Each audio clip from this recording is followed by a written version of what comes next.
Video log number 25, Vulcan.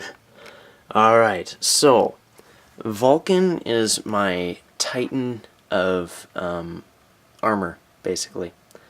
Kind of fate, but it's really hard to explain. I haven't worked him into my story quite yet, but it'll happen. Vulcan controls fire and metal, but he's still working on his metal abilities. They're not very strong right now. So he's probably one of my more complex big guys. He's got big shoulder things, shoulder pads. Oops. I credit... Oh, crud. He doesn't stand up very well. But I credit these ingenious shoulder pads to Garrett Beaver, who lives down the street from me.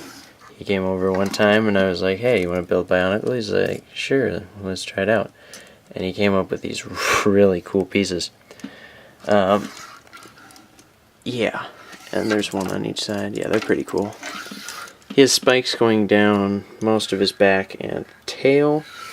His legs are really crumpled right now because they don't stand up very well, but they're pretty complex feet. I also credit those to Garrett.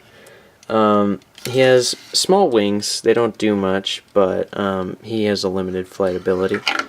He has big arms with claws, and he was enslaved in the pit with the Baraki for a while. That's why the chains are hanging off of him. And yes, this is Fenrak's head. Oh, hey. This is Fenrak's head. I really liked that. That was one thing that the LEGO company did a really good job on.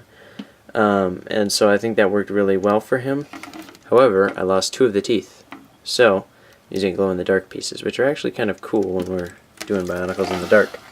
The other thing, though, is he made this sword out of the remains of some creatures in the pit. It's a pretty big sword, pretty bulky, too. Thick, almost as thick as his head. But yeah, he hasn't played a huge role in our story, but he is, I think he's, oops. Hold on, he looks a little weird here.